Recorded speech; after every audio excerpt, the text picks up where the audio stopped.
la infancia y adolescencia cada vez tiene mayor autonomía para actuar y, lógicamente, los actos que realiza en su día a día repercuten en su esfera jurídica, bien porque toma decisiones que afectan a sus derechos de la personalidad, a su propio patrimonio. Son mayores sus espacios de libertad para salir, para viajar. En definitiva, lo que nos interesa, y para ello hemos pedido a nuestra invitada que hoy esté aquí, y ahora a continuación paso a presentarla, es en qué medida esa mayor autonomía, ese mayor ejercicio de su derecho a la libertad afectan a su responsabilidad civil, de qué son responsables, en qué medida son responsables o cuándo sus padres son responsables, sus padres, sus madres son responsables junto con ellos y ellas o son exclusivamente responsables. De esto es de lo que pretendemos hablar hoy. Para ello hemos pedido la presencia, y tenemos el placer de contar con una invitada de excepción que ha trabajado este tema en profundidad. Ella es María Luisa Atienza, es profesora titular de Derecho Civil de esta universidad, de la Universidad de Valencia, y quisiéramos que nos aportara luz sobre algunas cuestiones. En particular, esto que estamos diciendo, que es ya una realidad, esa capacidad progresiva, esa mayor autonomía, esa mayor libertad, ¿en qué afecta a su responsabilidad civil? ¿O cómo afecta su responsabilidad civil? Pues efectivamente, como muy bien estás comentando, Fabiola, asistimos en la actualidad a una transformación respecto de la figura de los menores de edad. Todos nos damos cuenta de que los niños, las niñas, los adolescentes no tienen hoy la misma autonomía que tenían en el siglo pasado, ni muchísimo menos. Esto se hace, lógicamente, por parte del derecho para permitir que tengan mayor desarrollo de su propia personalidad. El libre desarrollo de la personalidad acompaña a este aumento de facultades que tienen los menores de edad en todas las esferas prácticamente de la vida jurídica. Claro, el hecho de que tengan mayor autonomía también repercute o tiene que repercutir en su responsabilidad, porque todos somos conscientes de que hay un binomio siempre entre la libertad y la responsabilidad. A mayor libertad que tiene una persona, cualquier persona, mayor debe de ser también su responsabilidad civil. Por consiguiente, en el ámbito de los menores de edad también debería ser paralela, por así decirlo, ¿no?, la amplitud de la responsabilidad civil a la par que van aumentando, como tú decías, estas aptitudes para los menores para poder realizar cualesquiera de los actos de la vida social. Pensemos, por ejemplo, que hoy los menores pueden conducir ciclomotores. Entonces, si un menor puede conducir un ciclomotor, es lógico que si le reconocemos la madurez para hacer este tipo de comportamientos, también debieran asumir, como supongo habrá ocasión de hablar hoy, las consecuencias jurídicas que se derivan de si ocasionan un daño como consecuencia de esa conducción. Pensemos en un accidente. En fin, supongo que habrá ocasión de hablar de todo esto. O sea, ¿quieres decir que si, por ejemplo, viéramos a un adolescente causando un daño, por ejemplo, realizando una pintada en una pared, podríamos imputarle, podríamos hacerle responsable de ese daño, bueno, de ese o de cualquier otro en el que pudiera incurrir? Bueno, jurídicamente no hay ningún motivo para no exigir responsabilidad civil a los menores de edad. De hecho, ya hay muchas sentencias que reconocen que los menores de edad, cuando tienen esa aptitud para discernir lo que está bien de lo que está mal y actuar en consecuencia, pues tienen que asumir también las consecuencias civiles de los daños que causan. Y hay sentencias que reconocen su responsabilidad civil. Incluso hay un reconocimiento normativo de esta responsabilidad civil, porque la Ley Orgánica de Responsabilidad Penal del Menor está claro que únicamente, he de matizar, para los casos en que los hechos dañosos de los menores de edad están tipificados como delito, en esos supuestos el artículo 61 de esta ley reconoce la propia responsabilidad civil del menor junto con la de sus padres, tutores, guardadores legales o de hechos y acogedores. El problema, fíjate, de la responsabilidad civil de los menores no es tanto el reconocimiento, ya digo, jurisprudencial que existe o legal que también existe, sino sobre todo el hecho de que los menores de edad la mayor parte de las ocasiones son insolventes. Entonces es un problema más bien de índole práctica, pero a mí siempre me gusta decir que no siempre es así, porque hay menores que tienen patrimonio, bien sea porque se trata de los llamados niños prodigio, hay páginas en internet que podemos ver de niños millonarios hechos a sí mismos. Los youtubers, ¿no? Exacto, que tienen un patrimonio. Entonces, lógicamente, si tienen ese patrimonio, no hay ningún impedimento legal para reconocer que ese patrimonio puede ser también responsable de los daños que causan los menores. Además de que no olvidemos que la responsabilidad civil no solo se articula por medio de la indemnización de daños y perjuicios, porque los daños también se pueden reparar de forma específica. Por ejemplo, lo que tú decías, un menor que lo descubrimos pintando una fachada, pues podríamos exigirle que repare de forma específica ese daño, que la pinte, ¿no? No siempre, aunque la regla general desde luego es que se traduzca la responsabilidad civil en una indemnización de daños y perjuicios, pero no necesariamente tiene por qué ser esta la medida. ¿Y hay una edad a partir de la cual es exigible esa responsabilidad civil? Pues en el Código Civil, en el nuestro, no hay una edad a partir de la cual una persona responde de los daños que causa. Digo en el nuestro porque sí que hay códigos civiles extranjeros que parten de una edad a partir de la cual se reconoce la responsabilidad civil. Sin embargo, es cierto que en nuestro... Como Argentina, ¿no? Argentina, claro, efectivamente, pero en nuestro derecho, aunque no existe esa edad límite, acudiendo al 1902, la doctrina tradicional y la jurisprudencia siempre han señalado que, como el artículo 1902 exige que haya culpa o negligencia, hace falta una aptitud para actuar con culpa, es decir, lo que se conoce como imputabilidad civil, que no es otra cosa que la aptitud para valorar las consecuencias de las propias conductas, es decir, para realizar el juicio de previsión y de evitación de los daños que exige la culpa. Solo a partir de ese momento en el que se podría considerar que se tiene esa aptitud para valorar las consecuencias, como digo, de las conductas que uno realiza, para prever y evitar los daños,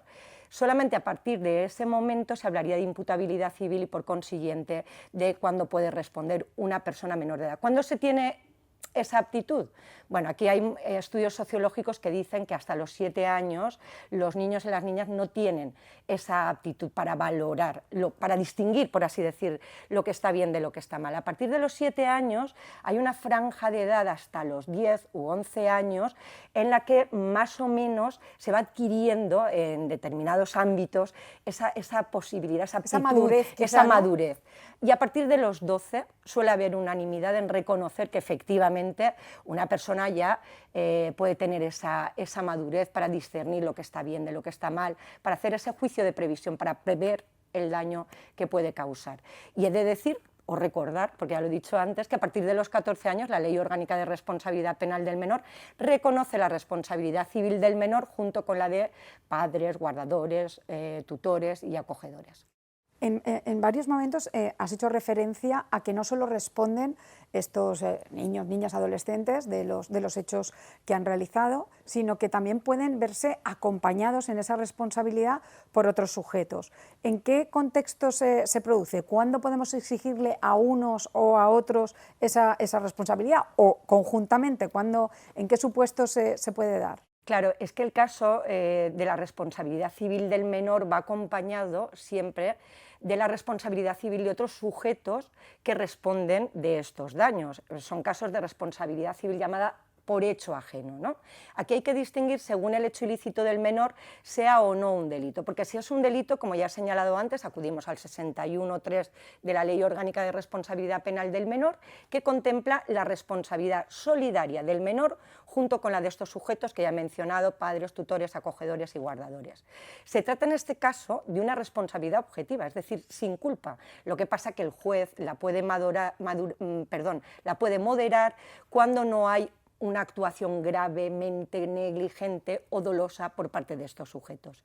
Si no es un ilícito penal, sino que es un ilícito civil, acudimos al 1903, que como todos sabemos, contempla los casos de responsabilidad por hecho ajeno. En el caso de los menores de edad, aquí se articularía la responsabilidad de los padres y de los tutores, y también de los titulares de los centros de enseñanza. He de decir que este precepto establece una responsabilidad por culpa, es decir, los padres, los tutores y los titulares de centros docentes responderían cuando ha habido culpa en su actuación en relación con el hecho dañoso del menor, de tal modo que el 1903, en el último párrafo, les permite exonerarse cuando acreditan que no han actuado de forma negligente. Y aquí me vas a permitir que haga una matización, porque esto es lo que dice la ley, pero luego en realidad la jurisprudencia le hace decir otra cosa, sobre todo en referencia a los padres, porque raro es el caso en que un hijo menor de edad causa un daño y los progenitores no responden de ese daño. Es decir, la última prueba, el último párrafo del precepto que permite la exoneración de estos sujetos cuando acreditan haber empleado toda la diligencia de un buen padre de familia para prevenir o evitar el daño, los tribunales no lo aplican nunca en relación con los padres. Siempre entienden que los progenitores han sido negligentes y que esa negligencia está vinculada causalmente con el hecho dañoso del menor, lo cual resulta, si me lo permites, un poco absurdo, porque hay casos en los que el menor ha causado el daño con 16 años, cuando sale por la noche, imaginemos conduciendo un ciclomotor, y lógicamente uno se pregunta cuál es la vigilancia que deberían haber dispensado esos padres, porque ningún menor tolera que el padre o la madre vayan detrás vigilando, con el coche imaginémonos la situación, vigilando los actos que va a realizar, con lo cual hay aquí una corriente que está propugnando la reforma de este precepto, porque si no los tribunales, como ya digo, al final acaban no aplicando lo que dice el último párrafo del 1903 y haciendo responsables cuando el precepto lo que dice es que si demostraran la diligencia podrían exonerarse, pero es que nunca la dan por buena. En el caso de los titulares de centros docentes sí, hay muchas sentencias que les exoneran porque dan por buena la prueba de que se ha vigilado correctamente a los alumnos, de que las medidas organizativas del centro docente eran correctas y se les exonera, pero en el caso de los progenitores muy pocas veces. Y uno de los contextos donde habitualmente, y los datos nos lo dicen, se producen daños, ¿no? Es en los centros escolares. Y especialmente hay una situación que causa especial preocupación y sobre el que se han despertado ya alertas a nivel de políticas públicas, etcétera, que es el tema del acoso escolar.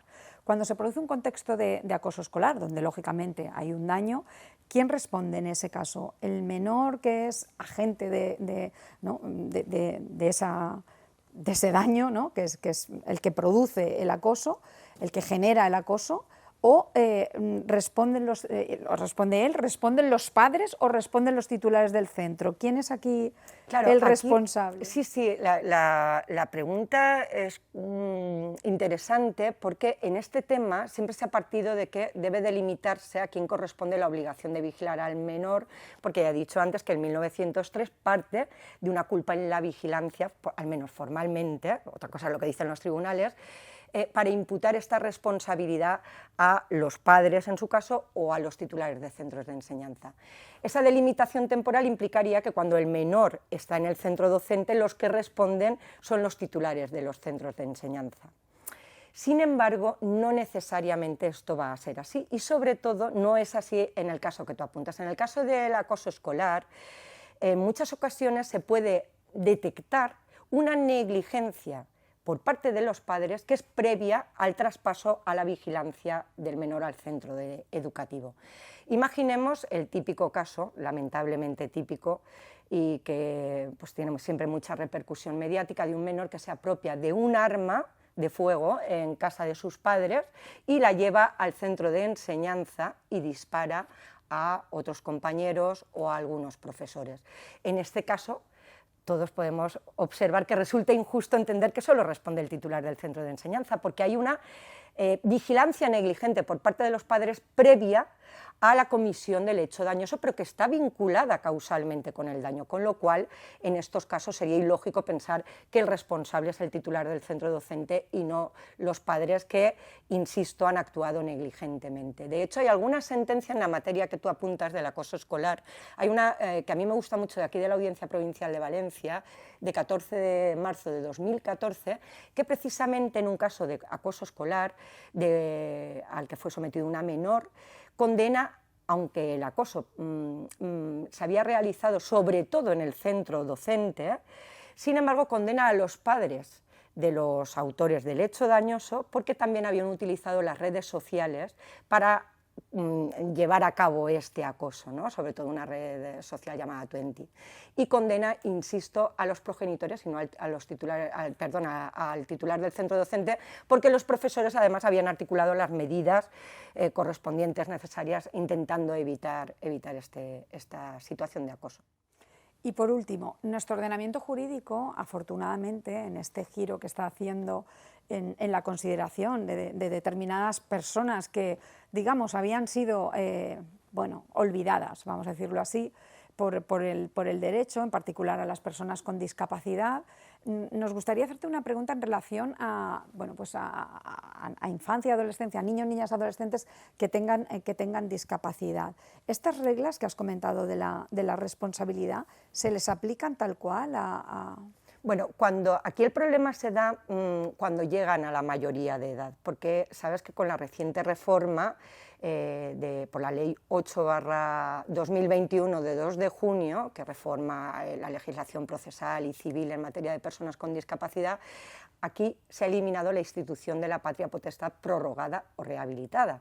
Con lo cual, si estos menores llegan con esa discapacidad a la mayoría de edad, pues se articularán las medidas de apoyo correspondientes, sean voluntarias, sea una guarda, sea la figura cualquiera de las figuras que se contemplan como medidas de apoyo podrían articularse. Y aquí he de decir que el problema en materia de responsabilidad civil se plantea porque esta norma, esta ley, ha introducido una modificación importantísima, porque junto con la modificación del artículo 1903 en el sentido de introducir la responsabilidad ahora únicamente del curador con facultades plenas de representación, a lo que me quiero referir es a que la modificación principal en materia de responsabilidad civil ha sido que se ha introducido un nuevo artículo, el artículo 299, que contempla la responsabilidad civil de las personas con discapacidad.